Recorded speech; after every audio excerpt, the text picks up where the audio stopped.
नमस्कार, बहुत स्वागत है आपका स्वदेश न्यूज में। मैं हूं आपके साथ अंशुल शर्मा। चार बड़ी खबरें आप देख रहे हैं, तो आइए नजर डाल लेते हैं कि आज की चार बड़ी खबर कौन सी है।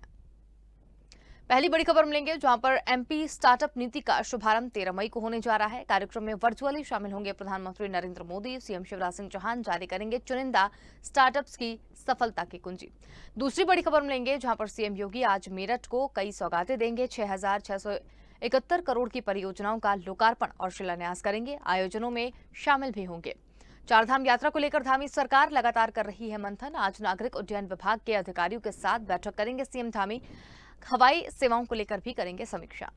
चौथी और अंतिम बड़ी खबर मिलेंगे जहां पर उत्तर प्रदेश और यूपी में फिलहाल नहीं मिलेगी गर्मी से राहत। 13 मई तक ही रहेंगे गर्मी के तेवर।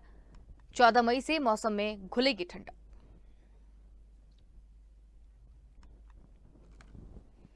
पहली बड़ी खबर की ओर रुख करते हैं जहां पर एमपी स्टार्टअप नीति का शुभारंभ 13 मई को होने जा रहा है, जिसमें पीएम मोदी भी शामिल होंगे। मध्य प्रदेश को रोजगार देने के लिए प्रयासरत शिवराज सरकार प्रदेश में मध्य प्रदेश स्टार्टअप नीति का आगाज आज से करने जा रही है। प्रधानमंत्री नरेंद्र मोदी 13 मई को मध्य प्रदेश स्टार्टअप नीति का वर्चुअली शुभारंभ कर स्टार्टअप कम्युनिटी को संबोधित करेंगे। प्रधानमंत्री द्वारा स्टार्टअप पोर्टल की लॉन्चिंग भी की जाएगी। इंदौर ब्रिलियंट कन्वेंशन सेंटर में स्टार्टअप कॉन्क्लेव 2022 को लेकर मुख्यमंत्री शिवराज सिंह चौहान चुनिंदा स्टार्टअप्स की सफलता की कहानियों का संग्रह जारी रखेंगे। आपको बता दें कि शिवराज सरकार रोजगार देने के लिए लगातार प्रयासरत है और इसको लेकर भी आगामी दिनों में जल्द ही 4 देशों के दौरे पर भी वो जाने वाले हैं, जिससे कि विदेशी इन्वेस्टर्स द्वारा मध्य प्रदेश में नए उद्योग करने की उम्मीदें जताई जा रही हैं। और ज्यादा जानकारी के लिए रुक करेंगे संवाददाता विवेक राणा हमारे साथ यहाँ पर जुड़ गए हैं। जी विवेक, मध्य प्रदेश की अगर बात करें तो शिवराज सिंह चौहान जो मुख्यमंत्री हैं वो लगातार रोजगार को लेकर सक्रिय नजर आ रहे हैं कि मध्य प्रदेश का जो युवा है वो बेरोजगार ना रहे। स्टार्टअप नीति के तहत वो प्रधानमंत्री मोदी से मुलाकात भी करने वाले हैं, कैसे देखें इसे?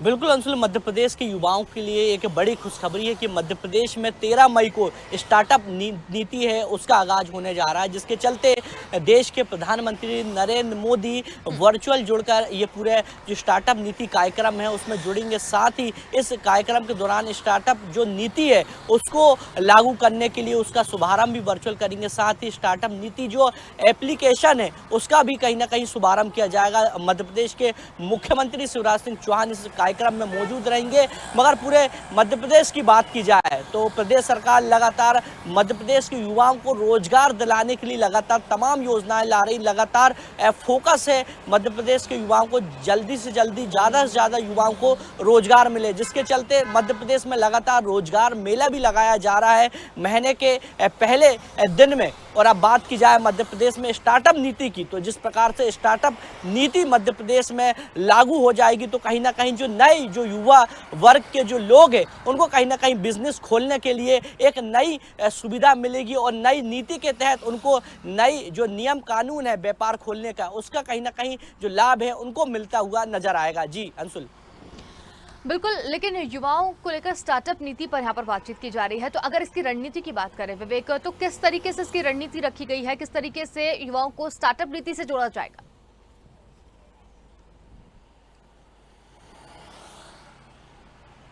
बिल्कुल अंशुल, जिस प्रकार से स्टार्टअप नीति का 13 मई को शुभारंभ किया जा रहा है उसी प्रकार जो स्टार्टअप नीति का जो एप्लीकेशन है वो भी लॉन्च किया जा रहा है, जिसमें जो युवा वर्ग के जो लोग हैं वो एप्लीकेशन में जाकर स्टार्टअप नीति की जानकारी ले सकते हैं। साथ ही सीधे ही रजिस्ट्रेशन कर सकते हैं जिस युवाओं को रोजगार खोलना है। तो कहीं ना कहीं स्टार्टअप नीति से जो युवा वर्ग है उनको फायदा मिलते हुए दिखाई देगा, क्योंकि लगातार जिस प्रकार से जो युवा वर्ग है अभी यदि उनको किसी प्रकार का बिजनेस शुरू करना है उसके लिए बैंक से कई प्रकार की जो फॉर्मेलिटी है और बात की जाए लोन की तो लोन की जो सुविधा है वो 0% ब्याज पे नहीं मिल पाती है। लगातार जो युवा वर्ग है वो परेशान होता नजर आता है और अपना जो बिजनेस है वो शुरू नहीं कर पाता, जिसके चलते जो स्टार्टअप नीति है जो लॉन्च की जा रही है उसमें युवा वर्ग को रोजगार तो मिलेगा, साथ ही ऐसे युवा जिनको अपनी बिजनेस डालना है अलग से वो कहीं ना कहीं अपनी योजना बताकर बैंक से 0% ब्याज दर पर जो लोन है वो ले सकते हैं और एक नया बिजनेस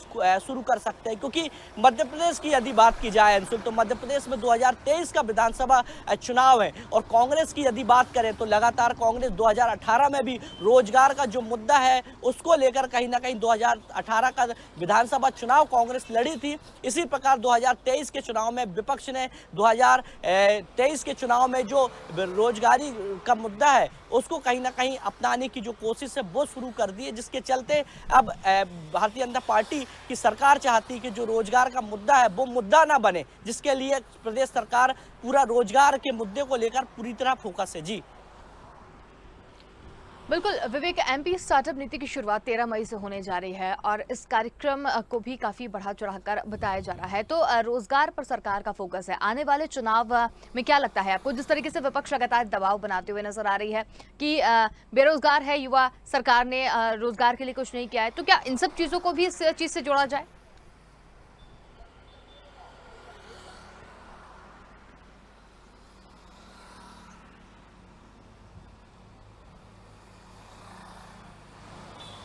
विवेक, हमारी आवाज पहुंच रही है आप तक?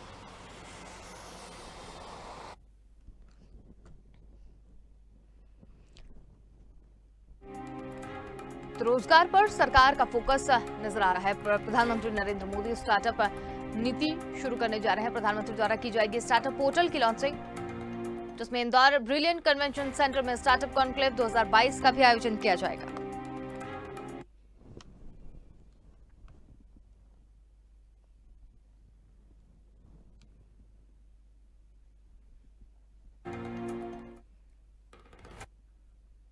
अगली खबर की ओर रुख करेंगे, जहां पर सीएम योगी आज मेरठ दौरे पर हैं, जहां से वो क्रांति दिवस कार्यक्रम में शामिल होंगे और इसके साथ ही 6,671 करोड़ की परियोजनाओं का लोकार्पण और शिलान्यास भी करेंगे। इसके साथ ही शहीदों के परिवार को सम्मानित करेंगे।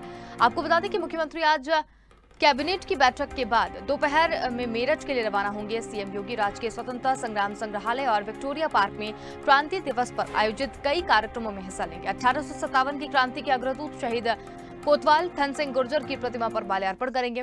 अमर जवान ज्योति शहीद मंगल पांडे और शहीद स्मारक स्तंभ पर पुष्पांजलि अर्पित करेंगे। 861 करोड़ की 7 परियोजनाओं का शिलान्यास और 5,810 करोड़ की 11 परियोजनाओं का लोकार्पण होगा। इसके साथ ही बताया जा रहा है कि सीएम योगी का करीब 4.5 घंटे का दौरा मेरठ के विकास में मील का पत्थर साबित होगा। इस दौरान सीएम विभिन्न परियोजनाओं का लोकार्पण और शिलान्यास भी करेंगे। तो बड़ी खबर आपको बता रहे हैं, मेरठ दौरे पर सीएम योगी 6,661 करोड़ की परियोजनाओं का लोकार्पण भी करेंगे। विभिन्न आयोजनों में शामिल होंगे। 1857 की क्रांति के अग्रदूत शहीद कोतवाल धन सिंह गुर्जर की प्रतिमा पर माल्यार्पण भी वो करेंगे। शहीदों के परिवार के साथ सम्मानित भी करेंगे मुख्यमंत्री। आज मेरठ दौरे पर मुख्यमंत्री योगी आदित्यनाथ। और ज्यादा जानकारी के लिए हमारे साथ यूपी एडिटर अकील सिद्दीकी जुड़ गए हैं। जी अकील जी, मेरठ दौरे पर हैं सीएम योगी, क्या कुछ अधिक जानकारी? आज मुख्यमंत्री का मेरठ दौरा रहेगा और खास बात ये रहेगी कि कहीं ना कहीं कानून व्यवस्था को लेकर समीक्षा करेंगे, विकास कार्यों को लेकर समीक्षा करेंगे। मुख्यमंत्री बराबर दूसरी बार सरकार बनने के बाद कहीं कहीं निश्चित तौर पे कहीं ना कहीं बराबर वो दौरा करते नजर आ रहे हैं। हालांकि देखा जाए तो कानून व्यवस्था को लेकर जिस तरह पहले आरोप लगते रहे और विपक्षी इस तरह घेरते रहे, उसको लेकर कहीं ना कहीं कैसे और व्यवस्था ठीक की जाए, इसको लेकर सरकार काफी सचेत और मुख्यमंत्री खुद इस मामले में गंभीरता से ले रहे हैं और खुद वो बराबर दौरे कर रहे हैं। हालांकि अगर हम आज बात करें तो मेरठ दौरा रहेगा और उनका तकरीबन 4:35 पर शाम को निर्माणाधीन ताजिन हॉस्पिटल जो है उसका भी निरीक्षण करेंगे। ताजिन हॉस्पिटल में जो कार्यक्रम है उसमें भी शामिल होंगे। दोपहर देखा जाए शाम को तकरीबन 5 बजे क्रांतिकारी नायक 1857 की क्रांति से अद्भुत शहीद कोतवाल धन सिंह गुर्जर की भी प्रतिमा में माल्यार्पण करेंगे। ये कार्यक्रम जो चौक मेरठ में होगा और इसके साथ साथ नगर निगम की जो स्थापना ट्रैफिक सिस्टम मैनेजमेंट है उसका भी निरीक्षण करेंगे। कमिश्नर आवास चौराहे पर मेरठ का निरीक्षण करेंगे। आयुक्त सभागार में मेरठ की जो समीक्षा अधिकारियों के साथ बैठक होगी, जनप्रतिनिधियों के साथ मुलाकात करेंगे। 7 बजे तकरीबन अमर जवान ज्योति व जो पुष्पांजलि शहीद मंगल पांडे जी की जो प्रतिमा है उस पर भी पुष्पांजलि करेंगे। हालांकि शाम को देखा जाए तो लाइट एंड साउंड के जो लोकार्पण होना है वो कार्यक्रम में भी भाग लेंगे। तो ये तमाम जो कार्यक्रम है और सबसे आखिरी जो कार्यक्रम है वो विक्टोरिया पार्क जो है उसमें कार्यक्रम है उसमें वो शामिल होंगे। हालांकि सबसे ज्यादा महत्वपूर्ण बात ये रहेगी इस कार्यक्रम मेरठ क्योंकि दिल्ली एनसीआर से सटा हुआ है, तो ऐसे में वहाँ की कानून व्यवस्था, विकास कार्यों की व्यवस्था क्या है, समीक्षा क्या व्यवस्था है मेरठ के मंडल की, वो पूरी तरीके से वहां पर उसको परखेंगे। हालांकि जो कमियां होंगी वो अधिकारी को फटकार लगाते नजर आ रहे हैं। जो काम रुके हैं, जो पूरे नहीं हो पाए बीते 5 साल में, वो कार्यों को आगे कैसे पूरा किया जाए उसको लेकर दिशा निर्देश देंगे। हालांकि इसके अलावा भी जनप्रतिनिधियों से वो मुलाकात करेंगे, चाहे वो मौजूदा विधायक हो, सांसद हो, पूर्व सांसद हो, ये तमाम लोगों से मुलाकात करके कहीं न कहीं 2024 की भी तैयारी करते नजर आ रहा है मुख्यमंत्री। तो कार्यों को देखते हुए वो आज मेरठ के दौरे पे, वो मेरठ मंडल दिल्ली एनसीआर से सटा हुआ है, ऐसे में वहाँ की कानून व्यवस्था, विकास कार्यों की समीक्षा बैठक भी करेंगे मुख्यमंत्री जी।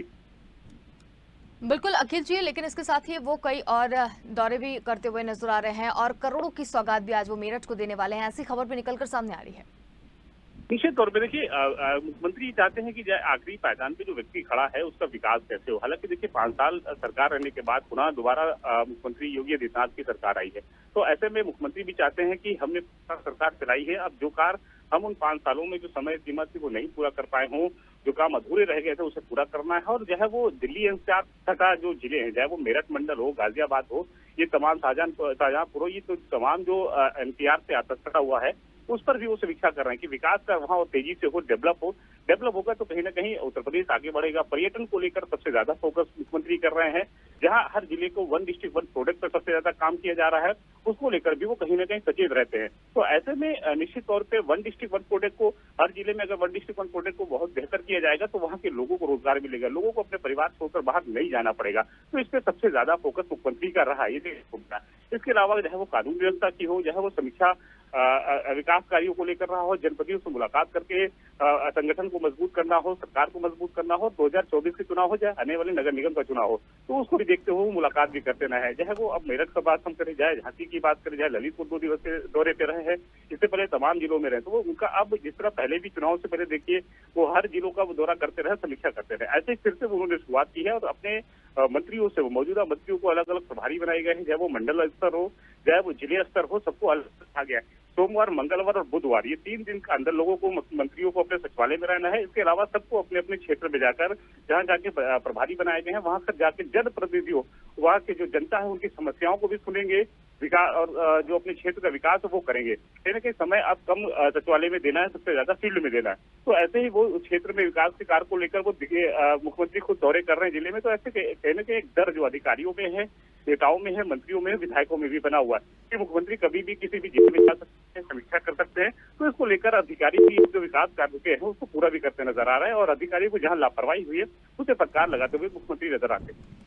चलिए, बहुत धन्यवाद अखिल जी हमारे साथ में जुड़ने के लिए और तमाम जानकारी हमारे साथ में साझा करने के लिए। बड़ी खबर आपको बता रहे हैं, मेरठ दौरे पर सीएम योगी हैं, विभिन्न आयोजनों में वो शामिल होने वाले हैं। इसके साथ ही 1857 की क्रांति के अग्रदूत शहीद कोतवाल धन सिंह गुर्जर की प्रतिमा पर माल्यार्पण भी वो करेंगे। शहीदों के परिवार को सम्मानित भी आज करते हुए नजर आएंगे सीएम। मेरठ दौरे पर मुख्यमंत्री योगी आदित्यनाथ है, मेरठ को कई सौगातें आज दे सकते हैं।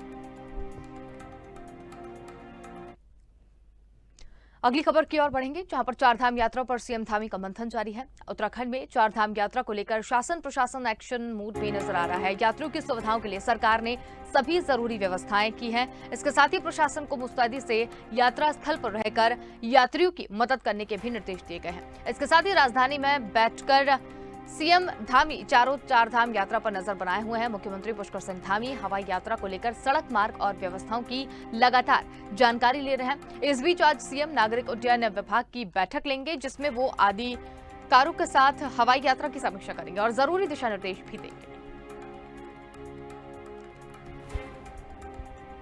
और देहरादून ब्यूरो चीफ अवनीश गुप्ता हमारे साथ यहाँ पर जुड़ गए हैं। जी अवनीश जी, चारधाम यात्रा को लेकर सतर्क नजर आ रहे हैं सीएम धामी, क्या कुछ अधिक जानकारी?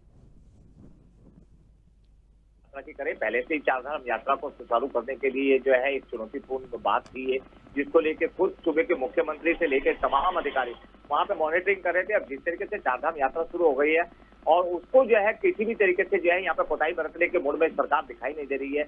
मुख्यमंत्री खुद दिशा निर्देश दे रहे हैं। उनका कहना था सड़क से लेकर हवाई मार्ग तक जो जितनी भी व्यवस्थाएं हैं वो सुचारू होना चाहिए और जो पैदल मार्ग है वहां पे जो है अधिकारी अपना जो है नजर बना के रखे, जो यात्री आ रहे हैं उनको किसी भी प्रकार की असुविधा ना हो। हालांकि इसको लेकर विपक्ष कहीं ना कहीं हमलावर नजर आ रहा है। विपक्ष ने अभी आरोप भी लगाया था कि चारधाम यात्रा जो है जो अव्यवस्थाएं हैं वहां पर और तमाम जो है इसकी तैयारी नहीं थी। ये तमाम चीजों को नकारते हुए पुष्कर सिंह धामी जो है मुस्तैदी से इस पे निगाह बनाए हुए हैं। और आज जो है वो नागरिक उड्डयन जो अधिकारी हैं उनसे वो समीक्षा बैठक करेंगे और जो हवाई सेवा है उसको बेहतर करने के लिए और जो है यहाँ पे दिशा निर्देश जारी किए जाएंगे। जी बिल्कुल, यहाँ पर आज नागरिक उड्डयन विभाग के अधिकारियों की बैठक भी वो लेने वाले हैं, ताकि जो भी पर्यटन को लेकर यहाँ पर आए और उसके बाद किसी भी तरह की जो है वो परेशानी किसी को ना हो। जी बिल्कुल, देखिए अंशुल, अभी अगर हाल की बात करें तो यहाँ पर अभी जो है हरिद्वार से जो है हेली सेवा शुरू की थी, वो हालांकि अभी एक निजी कंपनी के द्वारा चालू की गई है। 16 सीटर जो है हेलीकॉप्टर है वो यहाँ पे अभी उड़ान भर रहा है, जिसको लेकर यात्री काफी हद तक जो है राहत महसूस जरूर करेंगे। परंतु अभी देखिए जिस तरीके के अगर यहाँ पे बात करें, जो यहाँ पे जमावड़ा है, जो यात्री लगातार आ रहे हैं, लाखों की संख्या में यहाँ पे आ रहे हैं, और केवल एक हेलीकॉप्टर से जो है 16 यात्रियों को जो है ले जाना, वो थोड़ा सा जो है इस पे निगाह जरूर बनेगी। और कहीं ना कहीं हो सकता है इसको बेहतर करने के लिए और जो है यहाँ पे विमान सेवाएं दी जाए। जी चलिए, बहुत धन्यवाद अवनीश जी हमारे साथ में जुड़ने के लिए और तमाम जानकारी हमारे साथ में साझा करने के लिए।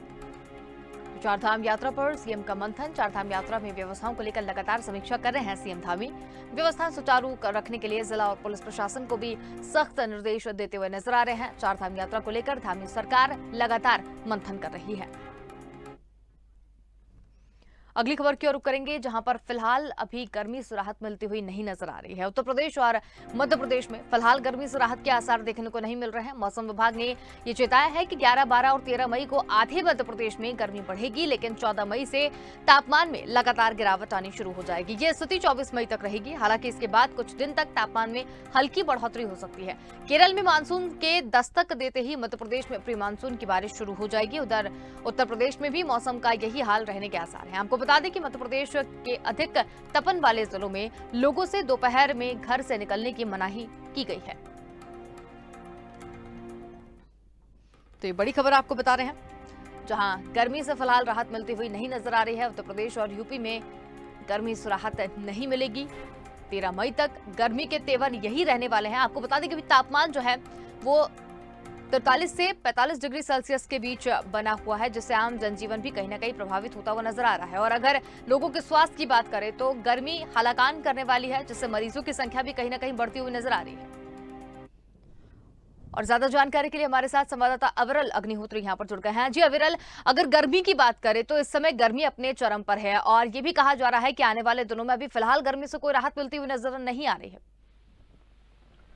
बिल्कुल अंशुल, देखिए जिस तरीके से आप समझिए कि अप्रैल महीने से ही गर्मी ने अपना सितम दिखाना शुरू कर दिया था, तो ऐसे में अप्रैल के बाद मई, जून, अभी लगातार जो महीने पड़े हुए हैं गर्मी के, वो भी कहीं ना कहीं और ज्यादा जनजीवन को अस्त व्यस्त करने वाले हैं।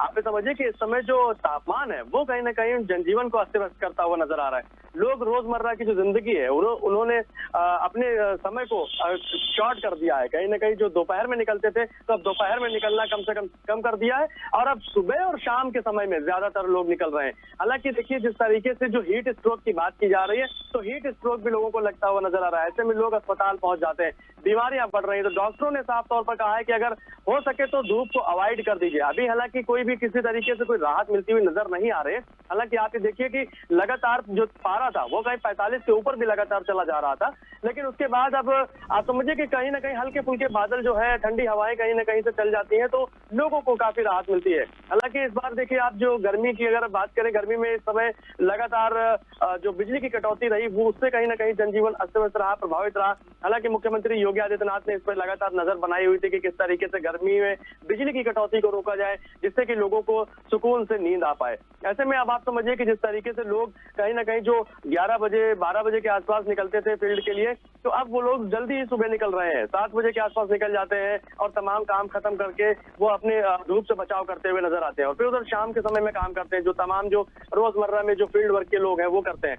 हालांकि ऐसे में देखिए लगातार नगर निगम ने भी, मैं आपको बताऊं कि पानी की व्यवस्था कर रखी है, जगह जगह पर प्याऊ की व्यवस्था है। और उसके बाद में जो तमाम और जो शीतल पेय की बात करें, जैसे कि तमाम कोल्ड ड्रिंक है, गन्ने का रस है, और लोग जो ठंडा पानी पीते हैं, ऐसे में वो गर्मी से राहत दिखाता हुआ मिलता हुआ लोगों को नजर आता है उसमें। लेकिन फिर भी अभी फिलहाल अगर बात करें तो मौसम में फिलहाल 14 मई से पहले कोई ऐसी राहत नहीं मिलने वाली है। मौसम कोई नॉर्मल नहीं होगा, लगातार गर्मी बढ़ती रहेगी। तो ऐसे में लगातार इंसानों को ये सोचना चाहिए कि वो धूप से बचाव करते रहे अपना, और जिससे कि हीट स्ट्रोक और तमाम बीमारियों से बचे रहें। बिल्कुल बिल्कुल, बहुत धन्यवाद अविरल हमारे साथ में जुड़ने के लिए, तमाम जानकारी हमारे साथ में साझा करने के लिए। उत्तर प्रदेश का हाल हमने आपको बता दिया, जहां पर गर्मी हालाकान करने वाली है। फिलहाल अभी उत्तर प्रदेश में भी गर्मी से राहत मिलती हुई नजर नहीं आ रही है। 13 मई तक गर्मी के तेवर ऐसे ही बने रहने के आसार हैं। 14 मई से मौसम में ठंडक खुलती हुई नजर आ रही है, मौसम वैज्ञानिकों का ऐसा कहना है।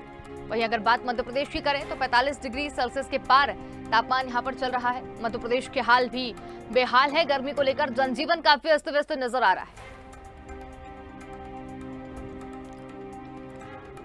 बड़ी खबर आपको बता रहे हैं, इस वक्त गर्मी के तेवर लगातार बढ़े हुए हैं। 14 मई से गर्मी से राहत मिलती हुई कहीं ना कहीं नजर आ रही है। वहीं मध्य प्रदेश की अगर बात करें तो पारा 45 डिग्री के पार है। उत्तर प्रदेश में नहीं मिल रही गर्मी से राहत।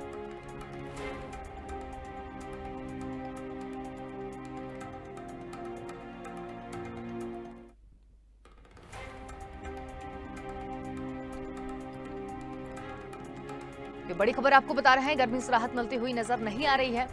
मध्य प्रदेश के कई जिलों में पारा 45 डिग्री के पार पहुंच गया है। उत्तर प्रदेश में नहीं मिल रही गर्मी से राहत। उत्तर प्रदेश और मध्य प्रदेश में गर्मी से राहत मिलती हुई नजर नहीं आ रही। 13 मई तक ऐसे ही रहने वाले हैं गर्मी के तेवर। और हमारे साथ इंदौर से संवाददाता चेतन सिंह ठाकुर जुड़ गए हैं। जी चेतन, गर्मी की अगर बात करें तो काफी गर्मी जो है वो अपने चरम पर है और फिलहाल अभी गर्मी से राहत मिलती हुई नजर नहीं आ रही है, क्या कुछ अधिक जानकारी?